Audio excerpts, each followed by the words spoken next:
Hello and welcome to Two Tall Guys Talking Sales. We're your hosts. I'm Kevin. And I'm Sean.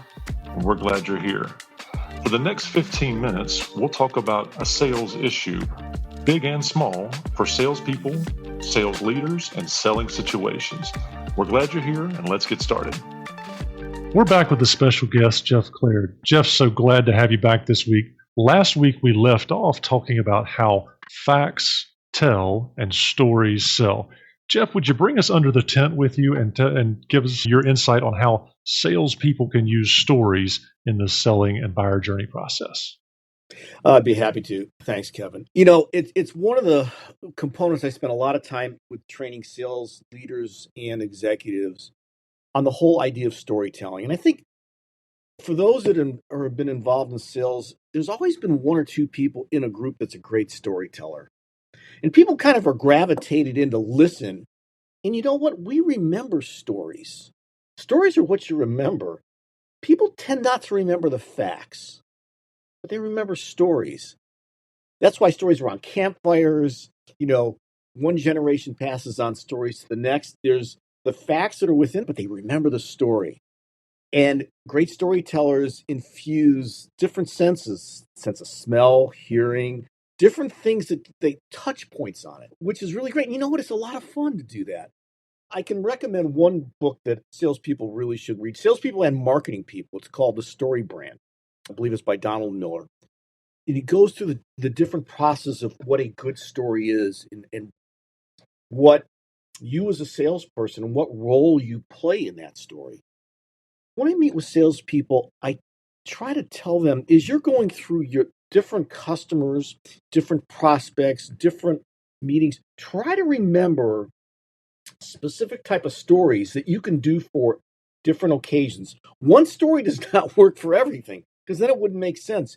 Because what you're trying to do is tie the story that you're telling into the person you're talking to so they're the center of that story. That's very interesting, Jeff. In your sales meetings, when you get togethers, when you get your sales teams together at your clients, and once again, you're a fractional VP of sales, so you have lots of different clients.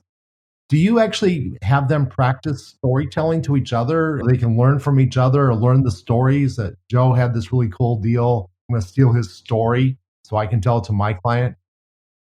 I do. And before we get to that, I have to take them through what the process is. What is that process you're going to deal with on it? Going back to specific movies can be really helpful to identify what that person is. And there's a couple different type of movies, depending on your audience, you use. One of them, and Donald Miller talks about it in his book, is using the movie The Hunger Games and who the different roles are in it. Woody Harrelson had a role of, he was a guide. He was helping Catnip, whatever, cavernous catnip. You know, he was her guide from the beginning to the end. And the same thing, if you have people that understand Star Wars, Yoda is the guide. Yoda is the person you are as a salesperson. You're guiding Luke Skywalker from the beginning to the end. The whole idea in a story that we practice is you want the prospect to be sitting in that hero seat because you've now made them the center of the story. One idea that you go to as you're having a conversation with a prospect might be something along the lines of, well, you know what, Sam Smith, you know, you remind me of a really good client that we had. Your businesses are similar. You had a situation, his situation was this and sounds very much like yours. Now you've put that prospect into that seat. And then you start to describe what the solution may be. And you check in with them. You ask them to describe. Now they're adding to the story as well. They're becoming one and part of it. You want them to see themselves winning. And winning looks like this. And you have a story to tell of that. Good salespeople start marking down notes. They want to start remembering these type of stories. For the salesperson who is new or seasoned, the value of the story is the same because we're talking about the buyer's journey. But can you start to connect those dots for the audience here? Imagine we've got some new salespeople who are experiencing developing their sales acumen, some seasoned salespeople who are dusting off some old skills and say, I should reinsert that into my process, or the sales leader who's trying to coach these skills out. You know, how do you connect the dots for those people? New salespeople that are less experienced in the world, they're going to have to dig a little deeper and somewhat to develop stories. And guess what? There's there's not a problem borrowing stories from others. You're not looking to lie. Nobody wants to lie, but you can take a number of different contact points and meld it into one person. Take components and pieces of it to make a compelling story. And guess what? Practice. Get in front of a mirror if you have to, or get on a Zoom call with somebody to start working and practicing. It could be very, very effective. You want to be compelling. You want to be really interesting. You want to pause. You want to bring your prospect into the story and ask questions. Does this resonate with you? Does this sound like some situation that you would have? And let's talk about how we're going to get it to the finish line. I think that's great advice. I especially love the advice of practicing. I think that salespeople in small organizations tend not to practice enough. I worked in really big companies. I know, Jeff, so did you before you started your practice. Kevin did as well, because we were learning our trade when we were young salespeople. And I realize the people on the podcast can't see us, but all of us have a little bit or a lot of gray hair. In my case, I have a lot just because I grayed early, but even Jeff and Kevin have some gray sprouting out there. But we've been around for a while. But when we were young, we had to practice because we were working for really big companies. So for those people on this podcast that are listening, you need to practice. Practice does make perfect. Practice allows you to figure out how to do it better. So I love the idea that you're actually getting them to practice that story, either themselves in the comfort of their house or with somebody else. The most effective training I can offer sales organizations and people is role playing. I get a lot of very nervous sales people specifically about it, and I get the highest training scores on role playing because they benefit from it. What I do is I put a sales group in a non-threatening environment. There's no critical problems that come out of it. Is a way of practicing it. So when they are in front of real life prospects, it works well. What I find very effective is I try to do role playing that has three parts. You have the seller, you have a buyer, and then you have an observer. And they could all be salespeople and then start switching roles. What becomes really important is that they need to practice in a real life situation. So if you have a seller that's become a buyer, you give guidelines. Let's not be too harsh. Let's make this realistic. Don't go too easy as well. And if we're working on stories, let's see if you're being brought into it. When the training is done, and let's say it takes 15 minutes for the first one to go through, the first one to critique in that situation is always the person delivering, the seller. It's amazing. You want that person to think first of what they thought, how well they performed, areas that they didn't. The second one is how it was received. How did the buyer feel about it on the receiving end? Was the story compelling? Did they feel like they're being brought in? And then the third is the observer gives their view on both sides of it. And that interaction becomes incredibly helpful. If you have three salespeople, then you switch roles. Now that maybe the buyer becomes the seller and you switch around, or the observer becomes it, but you want to really try to get everyone through the process. And if it's a storytelling exercise, I want them to come prepared for stories revolve around different aspects of what they're trying to sell and where they're having some issues and where they're dealing with that. I couldn't agree more. I'm going to take your words and I'm going to spin them a little bit, because both of my kids went through the Suzuki method of learning stringed instruments. Now, this is interesting because when you're thinking about teachers and students, these are really young kids and seasoned professionals teaching a skill, kind of what we're talking about here with sales management. But in the Suzuki method, my kids had the same teacher, and this was like a really great teacher. He really poured into them. He met them where they are, even to the point of kneeling down to their height. He was just a great teacher that connected with kids well. But he said one thing that changed the way I coach, and it was this. He says, practice makes easy. Not practice makes perfect, practice makes easy, because there's always room for improvement. And I think you nailed it there, Jeff, with that switching roles, the observer, the seller, the buyer, that kind of round robin training where it's disarming, because you're going to at some point be the seller that's being critiqued.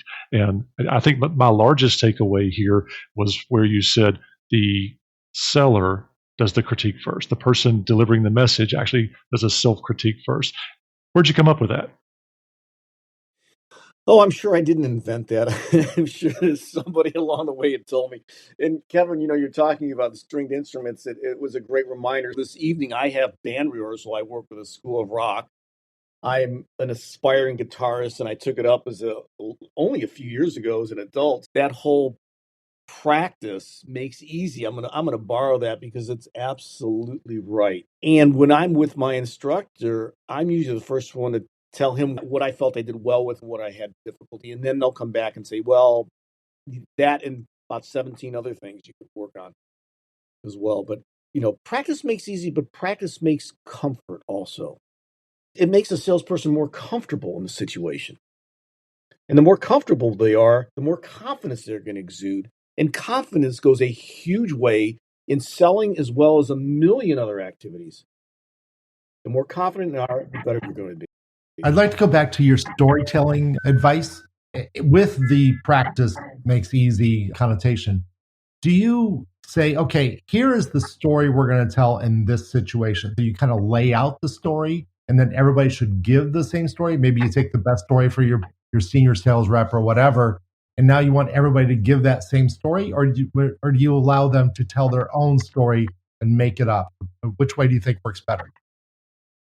My preference is, because we're all individuals and salespeople, they do have egos. I mean, it goes with the job and they're good at it, is to make it personal. The more personal it can be to their experiences, the more confident they're going to be, the better they're going to be at it. Sure, if they want to borrow some aspects of something they've heard, there's nothing wrong with doing so. But the more personal they can make it, the more engaging they're going to be, the better they're going to be at it. And a big part of what I do with them when they're working is I try to get them to add details. It could be a somewhat generic story, but put a time and place, a season. Are you outside? Are you inside? Was the wind blowing? Ways that elicit emotion and connectivity. And we do that with our five senses.